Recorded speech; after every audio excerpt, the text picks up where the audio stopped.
बिस्मिल्लाहिर्रहमानिर्रहीम। Chapter 16 question 15।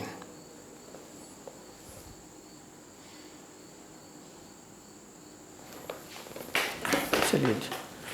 Prepare trading and profit and loss account and balance sheet relating to 2016।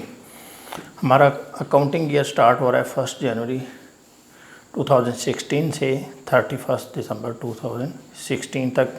Owner है सदाकत। तो हम इसका trading and profit and loss account बनाते हैं।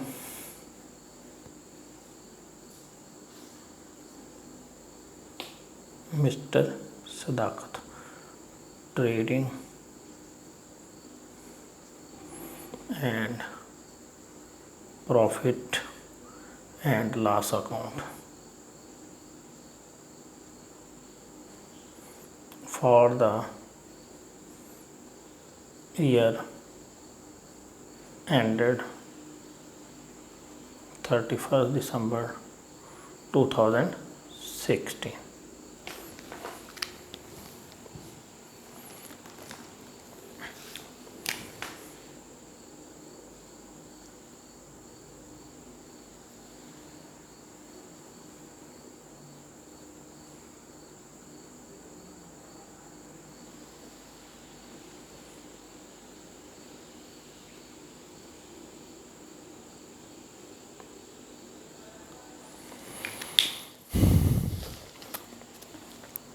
जी, सबसे पहले आएगा ओपनिंग स्टॉक,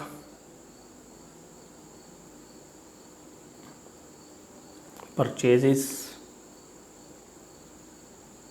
इसके बाद डायरेक्ट एक्सपेंसेस, इधर आएगा सेल्स और क्लोजिंग स्टॉक। 5 चीज़ें जो हैं ट्रेडिंग अकाउंट में आती हैं। ओपनिंग स्टॉक जो है वो 8500 और इसी के सामने क्लोजिंग स्टॉक भी दिए हुए 9000। परचेजेज जो है या आप कैश बुक देख लें, ये उसने हमें कैश बुक दी है पूरे साल की। इसके अंदर देखें पेमेंट में कोई परचेजेज हो, पेमेंट टू क्रेडिटर्स तो आ रही है, यानी ये हमने चीज़ें उधार खरीदी हैं और कोई वर्ड्स नहीं आ रहे, तो ये तो पेमेंट की है लेकिन परचेजेस तो नहीं है ये, इसलिए इसको हम क्या करते हैं, क्वेश्चन मार्क लगाते हैं। आगे रिसीव साइड में देखें, यहाँ पे कैश सेल्स आ रही है और रिसीव्ड फ्रॉम डेटर्स भी आ रहा है। तो कैश सेल तो हमें पता चल गई, सेल कैश 3550 और क्रेडिट सेल जो है ये हमें नहीं मालूम कितनी है, इसको भी आप क्वेश्चन मार्क लगा दें। डायरेक्ट एक्सपेंसेस, वेजेस लिखा हुआ है, पेमेंट वेजेस पेमेंट साइड पे आ रहा है, इसको लिखिए वेजेस। वेजेस हैं आपकी 8500। ज़रा एडजस्टमेंट पढ़ लें। Discount allowed, discount received, bad debts written off, depreciation, machinery, wages ₹1000 are still due. तो इसका मतलब है कि हमने जो वेजेस पे कर दी है वो 8500 है और 1000 रुपया अभी रहती है, इसको हम कहेंगे अक्रूड 1000, तो ये आ जाएगी 9500। अब हम क्या करेंगे, परचेजेस मालूम करेंगे। परचेजेस हमने पिछले सवालों में कैसे मालूम की थी, हमने सन्ड्री क्रेडिटर्स अकाउंट का सहारा लिया था। तो अब हम दोबारा सन्ड्री क्रेडिटर्स अकाउंट बनाएंगे जिससे हमें परचेजेस मालूम हो जाए। सन्ड्री क्रेडिटर्स,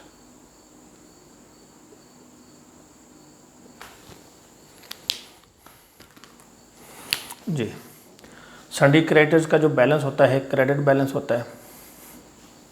इधर आप लिखिए सन्ड्री क्रेडिटर्स, ओपनिंग बैलेंस है 4000, क्लोजिंग बैलेंस भी दिया हुआ है, ये है 7250। अब और जो चीज़ें सन्ड्री क्रेडिटर्स में आती हैं वो आप लिख लें सारी। सन्ड्री क्रेडिटर्स में जब हम चीज़ें उधार खरीदते हैं तो परचेजेज आती है, हम एंट्री पास करते हैं purchases debit sundry creditor credit, तो इसका मतलब परचेजेज यहाँ पे आएगी परचेजेज, और ये कौन सी होगी, क्रेडिट वाली। नकद में तो हम कैश पेमेंट कर देते हैं तो वो तो इधर आनी नहीं है, सिर्फ उधारी होगी, ये वैसे ही मैंने लिख दिए क्रेडिट। अब ये गिवन नहीं है।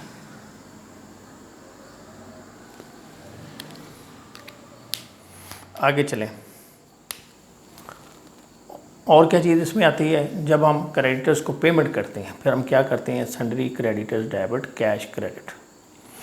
और अगर कोई क्रेडिटर्स हमें पैसे छोड़ दें वो इसमें आते हैं, तो उसकी एंट्री क्या होती है, यही होती है sundry creditor debit cash credit. और अगर हमें कोई पैसे छोड़ दें तो वो क्रेडिट हो जाते हैं, sundry creditors debit cash credit. यहाँ देखें हमने पेमेंट की है क्रेडिटर्स को 18,500 की, और डिस्काउंट जो हमें मिला है वो 300 रुपये मिला है। इसका मतलब ये है कि हमने सन्ड्री क्रेडिटर्स को पेमेंट करनी थी 18,800 की है, 500 की 300 उन्होंने छोड़ दिए। तो यहाँ पर क्या हो रहा है, सन्ड्री क्रेडिटर अकाउंट डेबिट हो रहा है। हम इधर लिख देंगे कैश और डिस्काउंट, ये हो जाएगा 18,500 और 300। अब जो डाटा हमें दिया गया है इसके मुताबिक यही चीज़ें यहाँ पर आती हैं। अब हम इसको बैलेंस करते हैं। देखें दोनों साइडों का टोटल, सन्ड्री क्रेडिटर जो है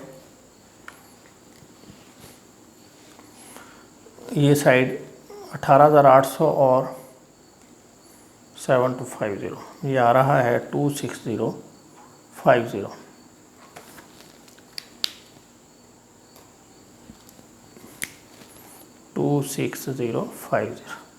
तो यही इधर आ जाएगा 26050। इसमें से ये माइनस कर दें तो जो बैलेंसिंग फिगर है वो हमारी परचेजेस होगी, यार 22,050, 22050। ये हमारी क्या होगी, क्रेडिट परचेजेस। तो हम क्या करेंगे, इसको इधर ले जाएंगे 22050 और इधर लिख देंगे N1, नोट दे देंगे और इधर दे देंगे N1। अब हमने मालूम करनी है सेल्स। तो सेल्स का तल्लक किससे होता है, उधार सेल का। कैश सेल तो कैश आ गया, उधार सेल का तल्लक होता है डेटर से। तो हमें डेटर्स अकाउंट बनाना पड़ेगा, डेटर्स अकाउंट सन्ड्री डेटर्स।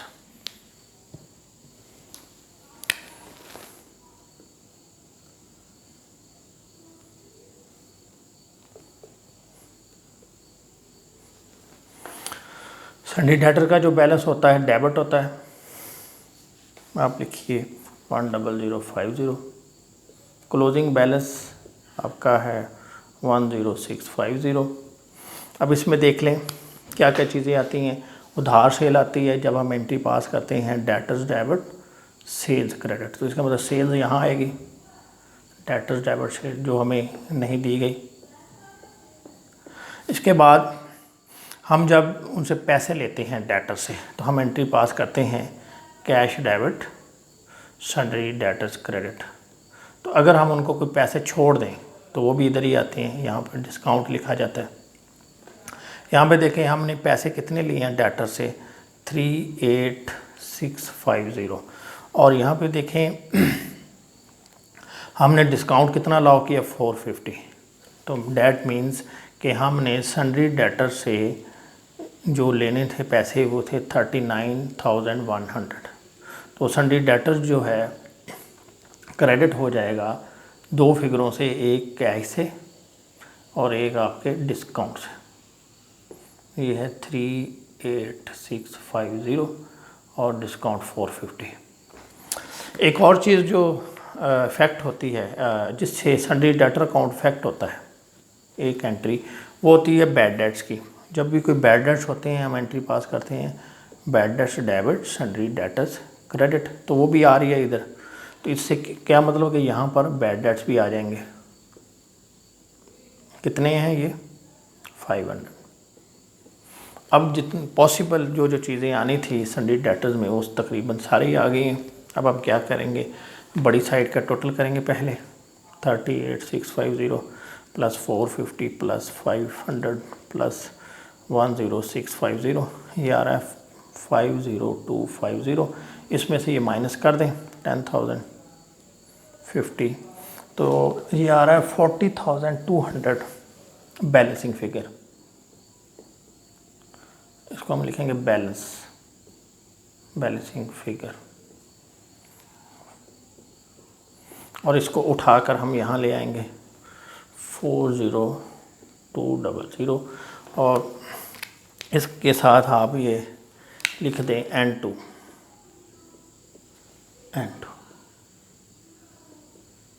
ये लीजिए 3550 प्लस 40200, ये आ जाएगा 43750। इसमें ऐड कर दें 9000, ये आ गया 52750। ये साइड ज़्यादा है 52750, इसमें से माइनस कर दें 8500, 22050 माइनस 9500, तो ये आ रहा है 12,700। ये हमारा ग्रॉस प्रॉफिट होगा, ग्रॉस प्रॉफिट।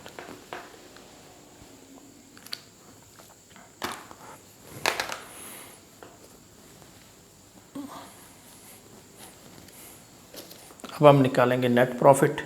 तो जो ग्रॉस प्रॉफिट है इसको नीचे ले आए, gross profit brought down 12700। Expenses कौन कौन से हैं?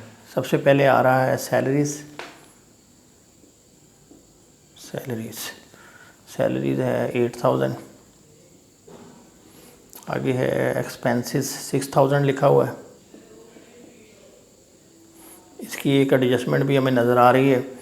Expenses include insurance 300 per annum paid up to 31 March 2017। हमारा साल है 1 जनवरी 2016 से 31 दिसंबर 2016 तक। इंश्योरेंस जो हमने पे की हुई है वो की हुई है 31 मार्च तक 2017 तक, और ये पूरे साल की है। हमारी इंश्योरेंस है 300 पर एनम। इसको डिवाइड करें 12 पे, 300 डिवाइडेड बाई 12, ये आ जाएगा 25। अब 3 महीने जा रहे हैं अगले साल में, तो ये हो जाएगा प्रीपेड 75। तो इसका मतलब है ये जो 6000 हमारे एक्सपेंसेस हैं इसमें प्रीपेड कितना है 75, तो आप माइनस कर दें तो ये आ जाएगा 5925। इसके बाद है डिस्काउंट अलाउड, ये नीचे दिया हुआ है। तो डिस्काउंट अलाउड जो होता है ये हमारा एक्सपेंस होता है। इसको इधर लिखिए 450 डिस्काउंट अलाउड। डिस्काउंट रिसीव्ड हमारी इनकम होती है, जो हमें डिस्काउंट मिलता है। इधर लिख दें इनकम वाली साइड पे कितना है ये 300। पेमेंट साइड भी हमने देख ली। अब रिसीट साइड को भी एक नज़र मार लेते हैं हम। इधर सेल्स लिखा है वो हमने लिख लिया है, रिसीव्ड फ्रॉम डेटर वो भी आ गया है, मिसलिनियस रिसीट्स लिखा हुआ है, ये है 1100। इधर लिखिए मिसलिनियस रिसीट्स 1100। इसके बाद लिखा हुआ है loan from Naeem at 10% on 1 July. 4000 रुपये लोन लिया है नईम से, 9% इंटरेस्ट रेट है। इसके बारे में हमें एडजस्टमेंट में कुछ नहीं बताया। तो आप पिछले फाइनल अकाउंट के चैप्टर में ये देख चुके हैं कि जिसके साथ भी फिक्स रेट ऑफ इंटरेस्ट लगा हो उस पर आपने इंटरेस्ट लेनी ही लेनी है, चाहे वो कहे या ना कहे। तो हम क्या करेंगे 4000 के ऊपर अब लोन लिया है तो हमें इंटरेस्ट देनी पड़ेगी। हम इधर ले आते हैं, ये जो अकाउंट है इसका चीज़ें इधर लिख देते हैं। हमने लोन लिया है 4000, इंटरेस्ट रेट है 9%, और टाइम कितना है 1 जुलाई। 1 जुलाई से 31 दिसंबर तक कितने बनते हैं 6 माह। तो इसको 6 बटा कर दें, 4000 मल्टीप्लाइड बाई 9%, 360 डिवाइडेड बाई 2, तो ये आ जाएगा 180। तो लिखिए 180 interest on loan. Miscellaneous sheets भी होगी। आगे है डेप्रिसिएशन। डेप्रिसिएशन निकालते हैं हम। सबसे पहले है depreciation on furniture, depreciation on furniture. इसके बाद है depreciation on machinery, on machinery. Furniture जो है वो हमारा 3000 का है साल के शुरू में। इसके ऊपर हम जब लेंगे 6% तो ये आ जाएगा 180।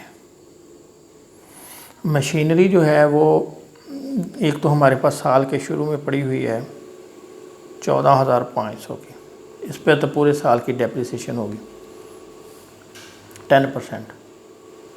और एक मशीनरी हमने ख़रीदी है साल के दरमियान में 1 जुलाई को, ये है 5,250 की, इस पर भी 10% होगी, लेकिन ये 6 महीनों की होगी।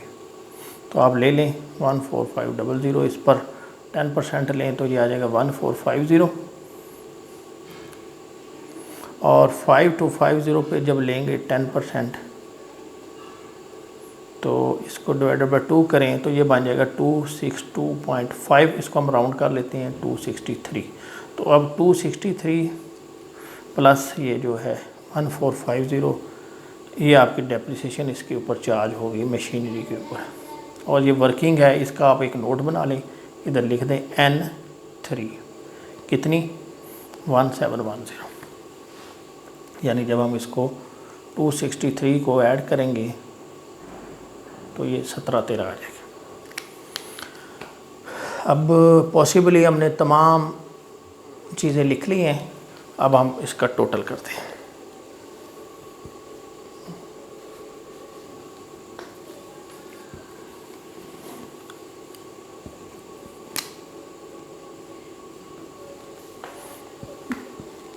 वन 2700 प्लस 1400, तो ये साइड आ रही है 14,100।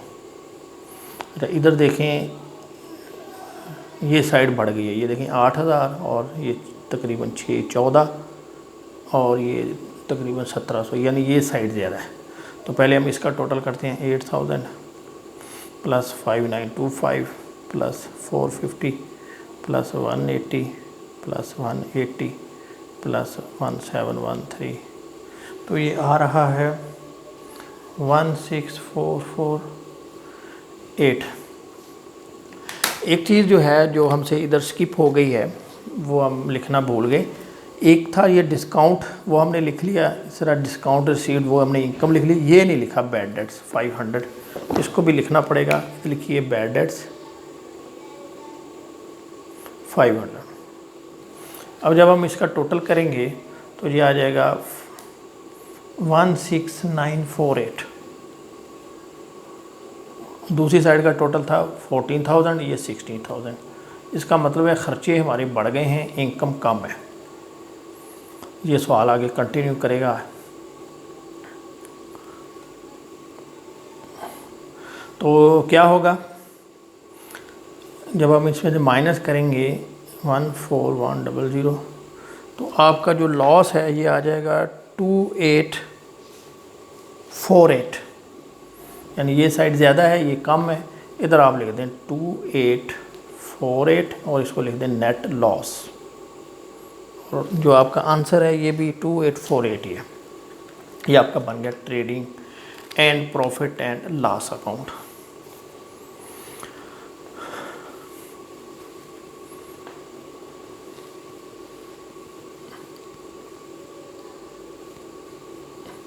चलिए जी, इधर हम लिखेंगे बैलेंस शीट एज ऑन 31 दिसंबर 2016।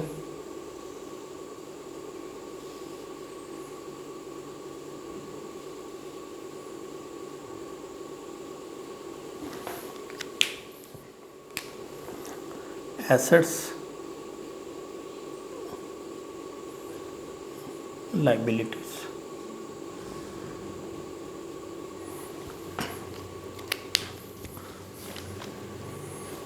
जी सबसे पहले आएगा जी आपका कैश। कैश जो है वो आपका है 1800, इधर लिखें कैश 1800। इसके बाद आपकी एक्सपेंसेस में एक आइटम आई थी प्रीपेड इंश्योरेंस, ये प्रीपेड इंश्योरेंस ये थी 75। Closing stock 9000।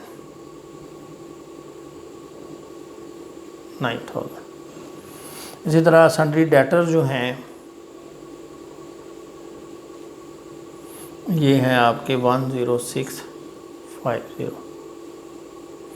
अब आपके ज़हन में शायद ये सवाल आए कि ये जो बैड डेट्स हैं ये इसमें से माइनस नहीं करने, तो उसका जवाब ये है कि नहीं करने। क्यों? अभी आपने पीछे जब क्रेडिट सेल मालूम की तो उस वक़्त देखा आपने कि क्लोजिंग बैलेंस यही लिया था आपने, और इससे पहले यानी ये जो हमने लिखा था बैड डेट्स, यानी बैड डेट्स माइनस होने के बाद ये फिर आपके डेटर्स बचे थे, यानी इसमें से वो ऑलरेडी माइनस हो चुका है। अगर कोई कन्फ्यूजन हो तो दोबारा वो जो हमने सन्ड्री डेटर्स अकाउंट बनाया था वो देख लें, वहाँ पर आपको ये क्रेडिट साइड पे बैड डेट्स नज़र आएंगे जो कि माइनस हो चुके हैं, तब ये क्लोजिंग बैलेंस निकला जी। ये भी हो गया। अब इधर हम लिख देते हैं सन्ड्री क्रेडिटर्स। सन्ड्री क्रेडिटर्स ये हैं 7250। आगे हमें जो चीज़ चाहिए वो है, अच्छा एक वेजेस भी हैं, आउटस्टैंडिंग वेजेस 1000, ये भी हो गया। नेक्स्ट हमारा है कैपिटल। एक तो लोन भी है, ये लोन फ्रॉम नेम, इसको भी लिख लें पहले, लोन फ्रॉम नेम। तो ये है 4000।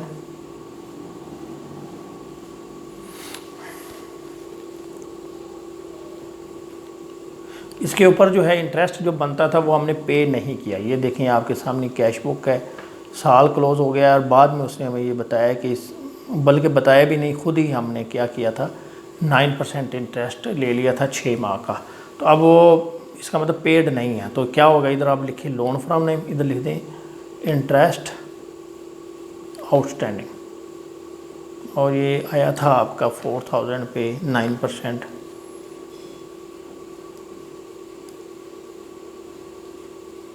180, ये लिख दें। अब आगे आएगा capital, opening capital. Opening capital हमें मालूम नहीं है, वो भी मालूम करना पड़ेगा।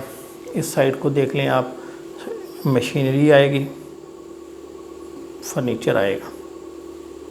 मशीनरी आपकी है 14500, इस पे आपने डेप्रिसिएशन ली है, एक्यूमुलेटेड डेप्रिसिएशन 1713 था,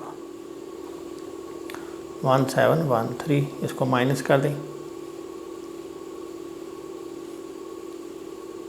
ये आ जाएगा 12787। फर्नीचर जो है ये 3000 है, और इसके ऊपर हमने जो डेप्रिसिएशन ली थी 3000 फिर वो 180 थी, 3000 माइनस 180, 2820। कैपिटल मालूम करते हैं। देखिए उसने हमें ओपनिंग एसेट्स दिए हुए हैं 1 जनवरी 2016 के। आप इसकी बैलेंस शीट बना लें। बैलेंस शीट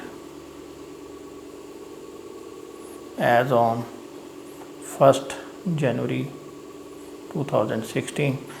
एसेट्स हमारे हैं, स्टॉक है, बल्कि ये कैश का बैलेंस लिखें सबसे पहले। कैश आपका है 2750, ओपनिंग स्टॉक है 8500, मशीनरी फर्नीचर मशीनरी है 14500, और फर्नीचर है 3000, सन्ड्री क्रेडिटर्स हैं आपके 4000, लिखें क्रेडिटर्स।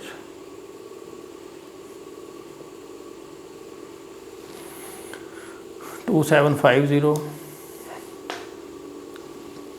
प्लस 8500, एक आपके डेटर्स भी हैं, सन्ड्री डेटर्स, ये रह गए 10050 सन्ड्री डेटर्स।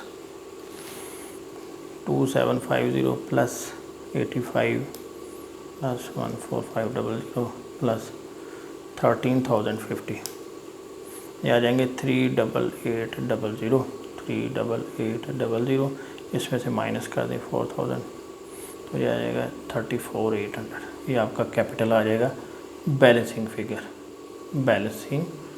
फिगर। इसके साथ भी आप नोट लगा सकते हैं, इधर नंबर दे के n शायद 4 है, इधर भी n 4 है।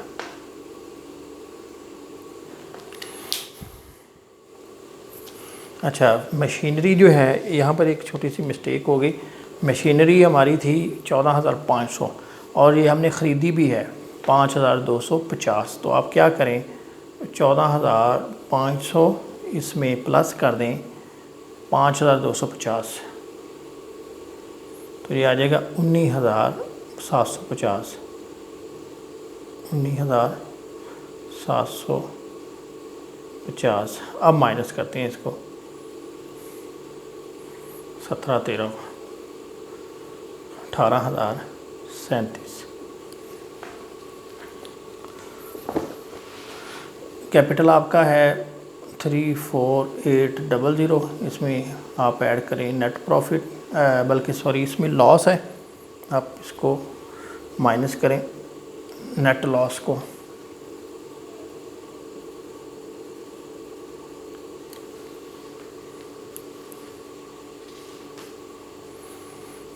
और दूसरी चीज़ जो है हमें पेमेंट साइड पे नज़र आ रही है ड्राइंग्स 2000, माइनस कर दें ड्राइंग्स। नेट लॉस आपका था 2848 और ड्राइंग्स है 2000। अब देखिए 34,800 माइनस 2848 माइनस 2000, 29952। अब इसका टोटल कर लें आप, 29952 प्लस 4180 प्लस 8250, ये आ जाएगा 42382। इसको लिखिए टोटल लाइबिलिटीज़। मशीनरी के हवाले से आपको ज़रा दोबारा बता देता हूँ कि मशीनरी आपने जो साल के शुरू में है वो लेनी है और जो साल के दरमियान में ख़रीदी है वो दोनों जमा करके इधर लिखनी है। 1875 प्लस 9000 प्लस 10650 प्लस 18037 प्लस, तो ये आ जाएगा 42382 टोटल एसेट्स। ये आपका क्वेश्चन कंप्लीट हो गया। कोई पॉइंट जो है वो आपको समझ ना आया हो क्वेश्चन में तो कमेंट्स के ज़रिए पूछ सकते हैं। Thank you very much.